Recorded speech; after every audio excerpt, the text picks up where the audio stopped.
Hello. Yeah, maybe about this scientific, not yet, but this is plan for the future. And let's start with some words about me. I'm working in the Nokia as a continuous integration engineer. Well, I wrote automation tester, but that changed. Well, without price changing.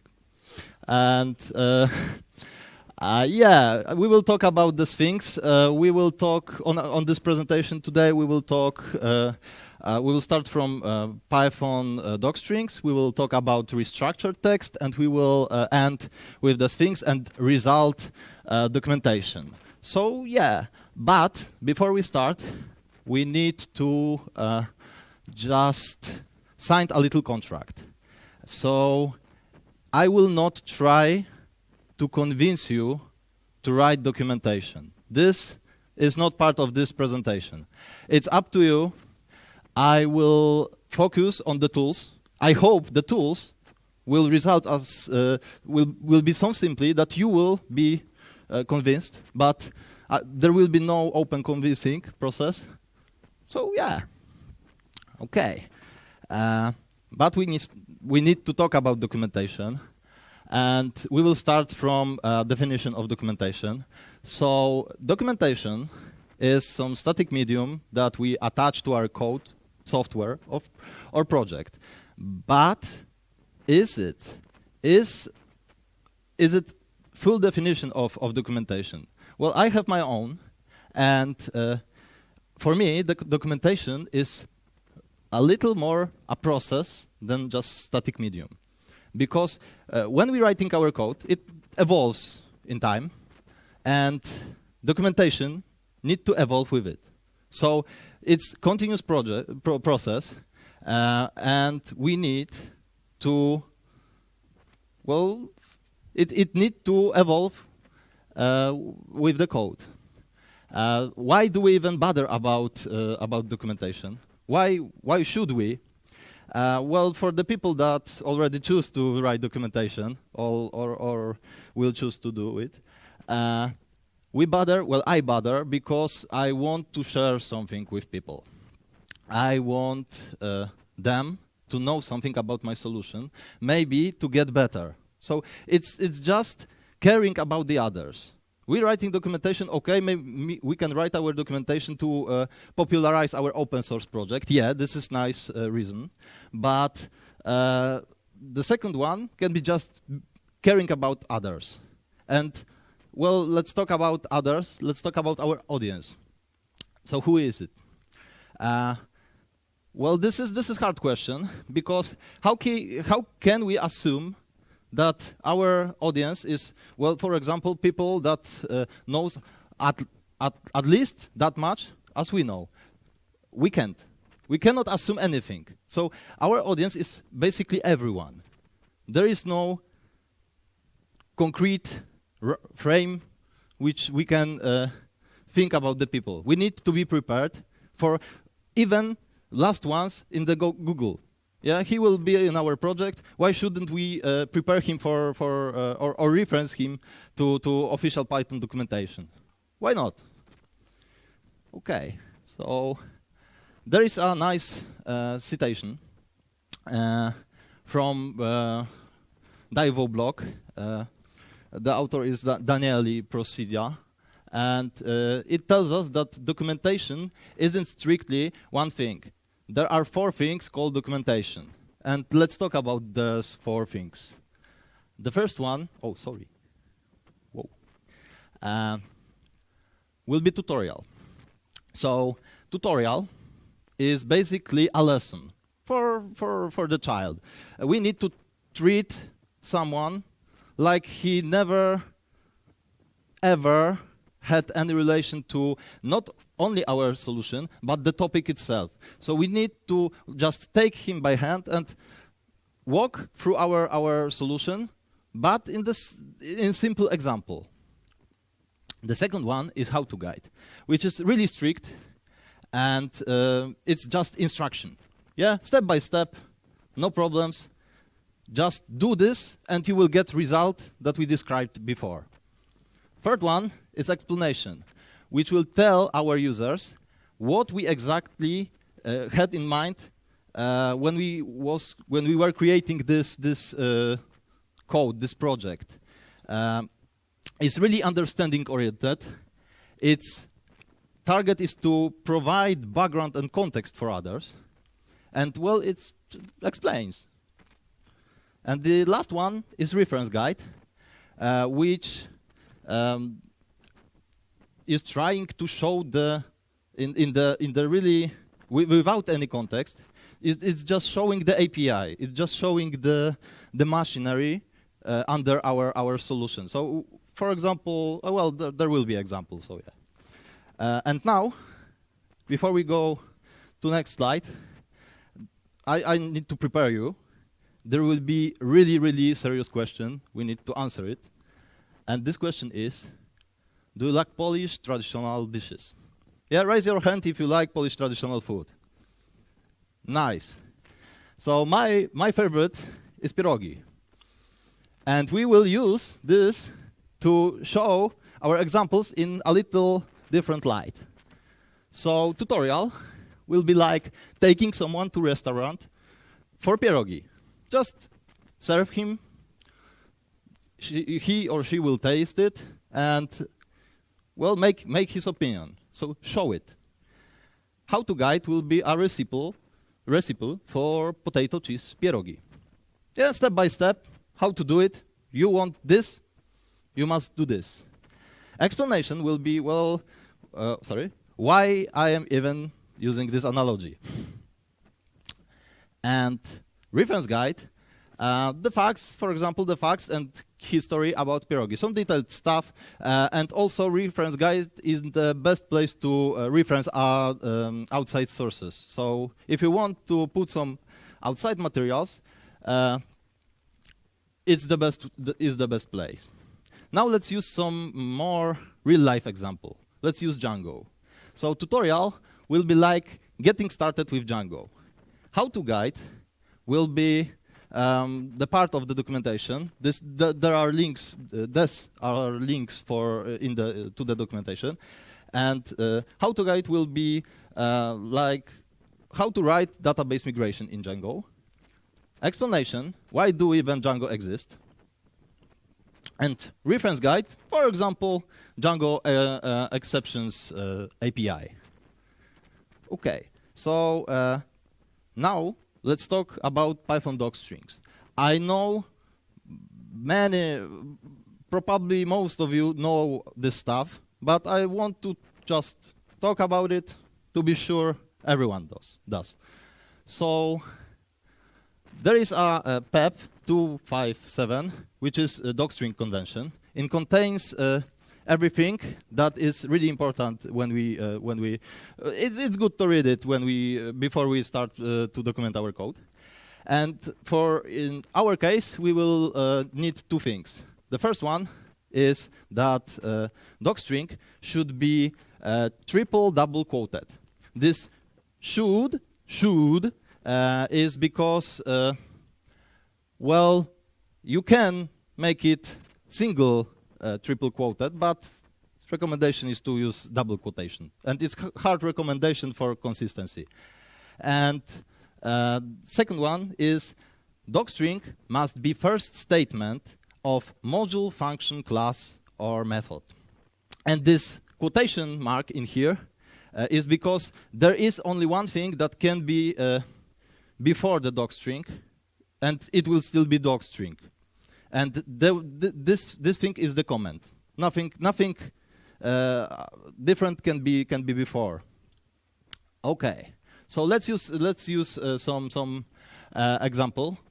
We have the function with two strings, and as you can see, we will use this help function to print help for this function, and in the result, we will get only the first string. So second string will not be treated as docstring. I know this is basic stuff, but and the second thing is docstrings are objects. Like any other thing in Python, docstrings are objects.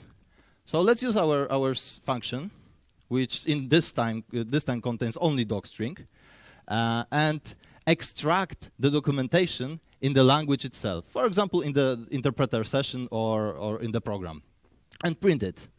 And the result will be string. We can just extract documentation as some attribute. So no magic. There is no magic in Python at all. This, don't read it. Let's back to the previous slide. You just don't need to read it. I know there is a lot of code. We don't need to read it. This is example which we will use later in our documentation. And as you can see, we have the docstrings for every scope. We have module, class, and method docstring. There is no function, so there is no function docstring. And we can now just forget about this for a while and talk about the restructured text. The second thing that we need to make documentation with the Sphinx. And restructured text is, well, it's format created especially for documentation purposes. So it's just documentation-focused format. It's easy to read. If you ever saw the document in the restructured text, it was readable, and it's WYSIWYG. So this means that if we decorate our plain text with the restructured text, we will still see the structure even without generating some HTML or LaTeX files from it. Paragraphs in restructured text. Well, there is a trick. There is a little trick in here. In order to separate paragraphs in restructured text, we cannot just make new line. We need to put this black line between the paragraphs in order to separate them. And the paragraph will end with the blank line. Comments are just comments. 2 dots. And the trick is we want to keep the indentation if we have multi-line comment. Text decoration looks like this. So we have this 1 asterisk for italic, 2 asterisks for bold, and back quotation. This is not quotation mark. This is back quotation mark for code samples. Sectioning, sectioning. Well, we need to surround our in order to create larger parts of the structure, like title part of or chapter. We need to surround them with some characters. I will tell about the available characters later. And in order to create sections, subsections, subsections, we need to just underline it with it. And the paragraph in this example is the paragraph name, not paragraph itself. And we have this 6 characters in here that we can use. And this is also recommendation. This is recommended order. And there is another trick in here.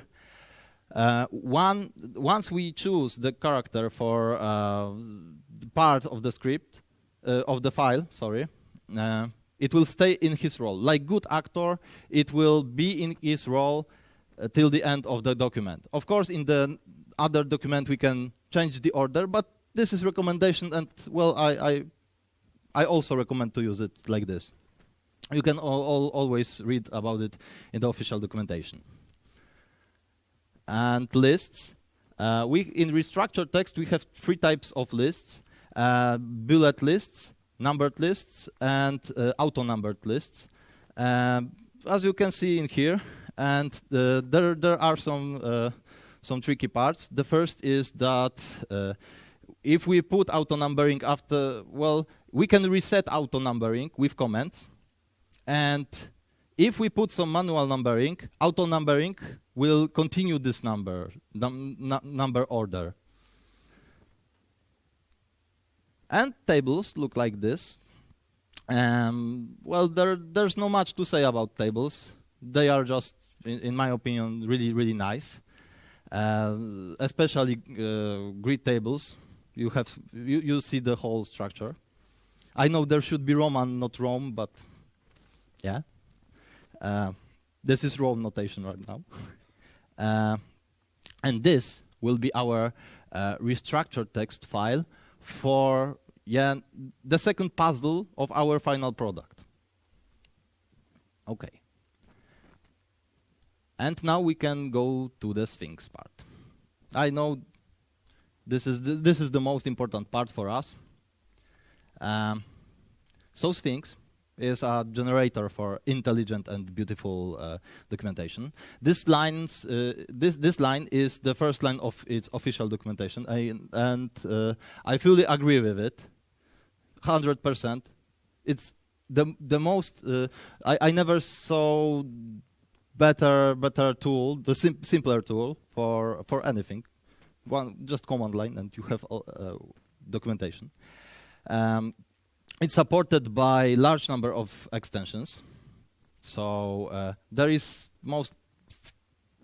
extension for everything in the Sphinx, and it's really simple, as you will see. So if there is no extension for something, I already said there is for everything. But if there is lack of some functionality, we can always write it without much cost. This is really nice feature. It's really easy to just extend Sphinx. And to start project with the Sphinx, well, it's really easy. We have to install it, and there is a command, Sphinx Quick Start, that we will put in the terminal, and it will ask us 20 questions, but don't be scared. Only 2 of them are required, the project name and the author name. The rest, you can just press enter 18 times, and it will generate default project. And its structure will look like this. So we have this build directory, which will contain our output of our generated documentation. In our case, it will be HTML. We have makes, which will allow us to use make command both in the Windows and Linux. Conf.py is the configuration file, which if we choose something in the questions, for example, we will choose this default answer for every question. We can always change it in the configuration file. Index.rst is the front page of our documentation, and we have the static and templates files that we can customize our documentation. To generate project in the Sphinx, we simply need to use one of these 2 commands. The first one is Sphinx build when we not creating our project using Sphinx Quick Start. We will have this configuration file. We can just use this Sphinx build. But if you create this project with the Sphinx Quick Start, you can just make HTML, and that's how our generated website from the just empty project will look like. So it's really clean. Out of the box, we have this quick search. So for free, we're getting whole searching engine, and we're getting this index, module index, and page for searching. Also, as we will see, we will get table of contents just for free, I guess. And this how our structure from reStructuredText part will look like. So we have this part of sectioning, lists, and tables in here. And it looks really nice for me. It's clear. This is also default theme of the Sphinx. We can change it. There are about 14 themes out of the box, and you can always install or create your own. And now let's add Sphinx to our previously created code. So I see that this isn't really readable. So we have added this returns and parameters, the fields in the Sphinx. They will just be shown as bolder text in the generated documentation, and also we will change this warning in here in constructor to Sphinx warning, so it will show us really nice red box that will get our attention when we will be reading this documentation. We will extend right now the how-to guide, because we created how-to guide. Well, yeah, I didn't give you the time to read it, because it doesn't matter what's in the guide itself. But we will add some notes. And also we will add this code block in the bash in this case that will highlight on the website. So we will have this usage example, and we will add the second part, code usage example. In this case, it's code block in the Python. So as these are Sphinx directives, the Sphinx commands. Well, you can read about them in the official Sphinx documentation. There are a large number of directives, and you can create your own if you will have will to do it. And we need to create our page which will tell Sphinx to import documentation from the code. So in here we are using autodoc module, which is out-of-the-box extension that we can enable in the Sphinx. And we have these members and special members, which will tell Sphinx, the first members which tell to include methods of the classes and the classes itself, so all members of the module.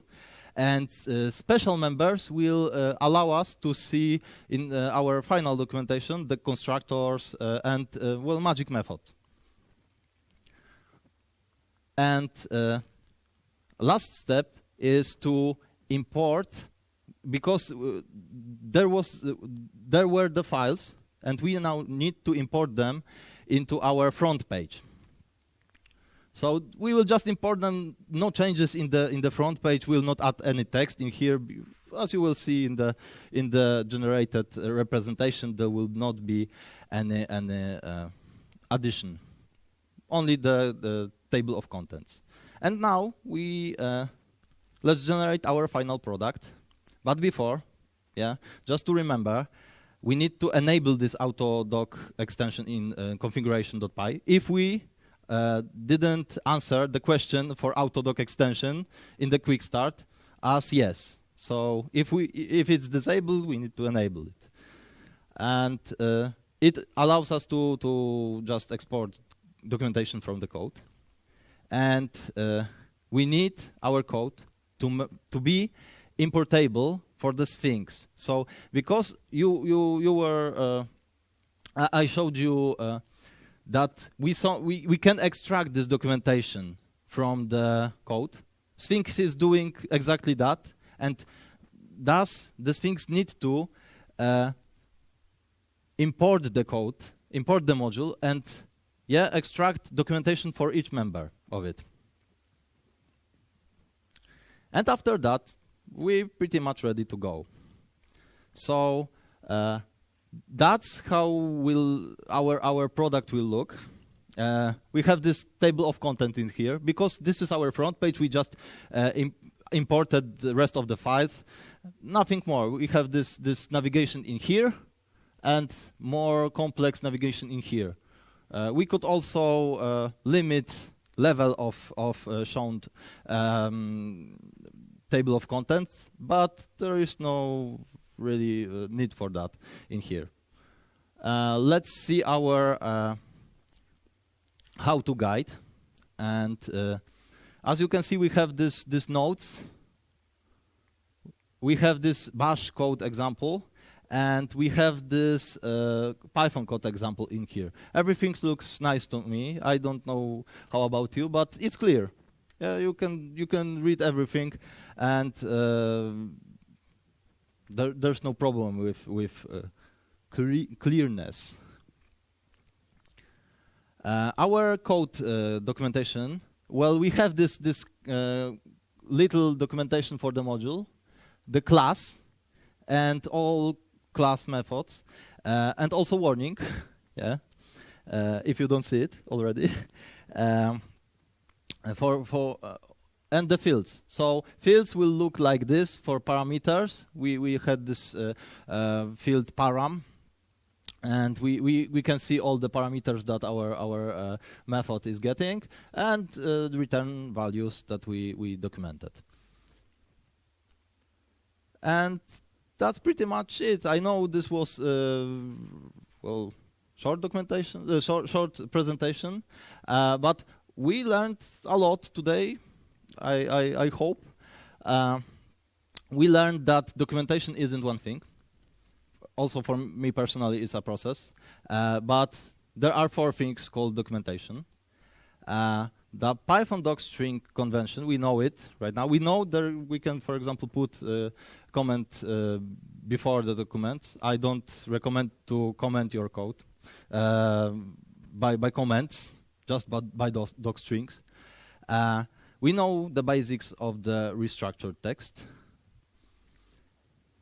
We know how to install, set up, and run Sphinx project.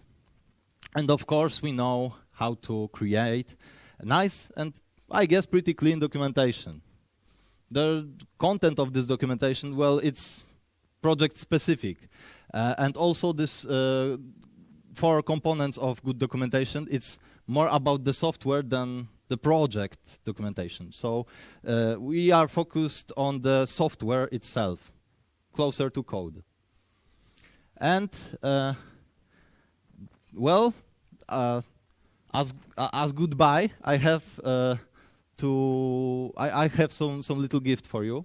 Well, you will know it after this presentation. I have this little artistic soul. So despite the lines of code, I sometimes like to write some little poem. This will be really easy. And in this case, I named it Conclusion. And it goes like this. I hope you now can see that Sphinx and RST, without a doubt, will simply help you out. Thank you. Is there any question?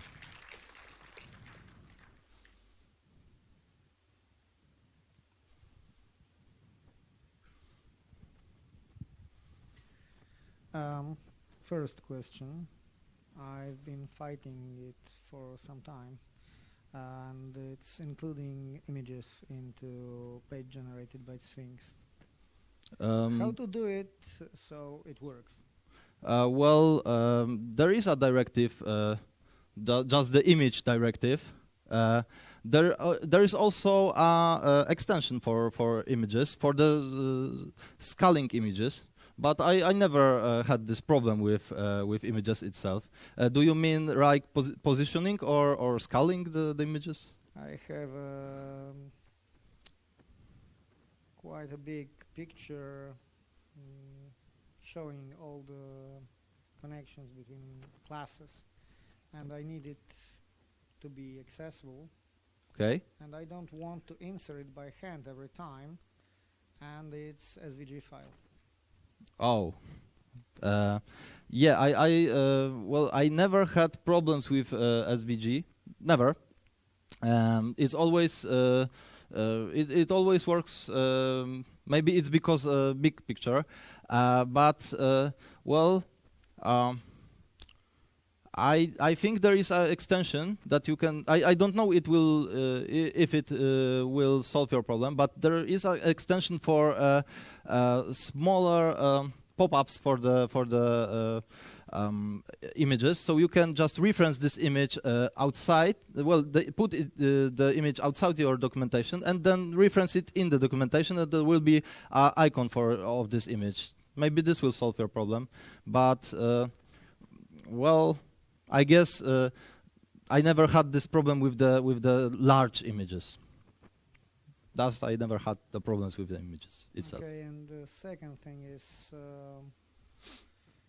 did you ever try to write a docstring for a dictionary? For the dictionary? Yeah, for a dictionary. I have dictionaries containing different things, and they are not quite obvious, so I need to document them. Oh. What's what, why it's there, and what is its purpose, because they are quite substantial. I mean, like 2 screens long dictionary, which is needed. Yeah, if somebody comes to do something with my code after I'm not there to guide him, I would like, or her, yeah, I would like to know that there is some info on what is what, why, and how to change it. Well, I have some ideas how to help you. Well, the first would be to maybe change your dictionary into JSON and just, for example, make specification for it. But it's not solving your problem exactly. Maybe just, well, instead of just putting, because I assume this dictionary is some global variable, yeah? Okay, yeah, it's a global variable. So maybe you can, because it's a problem that sounds like there should be specification of this dictionary of this data type, well, outside the project itself, or maybe in the module documentation, because module documentation sounds like this is place when you can put documentation of your global variables. Because it will be often close to the variable itself. So I guess this is the best way. Better than commenting inline the code. Is there any question?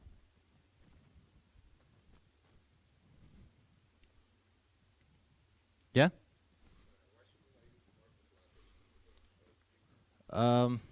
So the question, I guess, is why should we use restructured text instead? Yes, why should I use reStructuredText instead of markup language? You mean Markdown? Markdown. Okay, so I am prepared for this question, and well, the answer is it's up to you again, like with the documentation itself. So we have discussions about, I collected discussions about why should we use restructured text or not, or Markdown. Well, difference I get from these discussions is that restructured text is created specifically for documentation, and Markdown is more for web stuff. So yeah, the services like GitHub, well, they accept. GitHub is accepting both. Also, Sphinx is accepting Markdown, but Sphinx will not allow you for much functionalities in the Markdown, not as much as in restructured text, like directive, for example. And basically, it's up to you. Yeah, you will see you can find this links in last slides of this documentation. It will be Sphinx prefers RST over Markdown language. Yeah. Okay. Yeah, Sphinx prefers, because restructured text is the Python documentation format, and the Sphinx is also was initially created for the Python. Right now, documentations like documentation for the kernel of the Linux is also using Sphinx. So It's just outgrowed the Python itself. It now can be for example C++ or the C. Is there any question? Again, I don't see. Okay, so I guess we have no more questions. So one more time, thank you, Damian.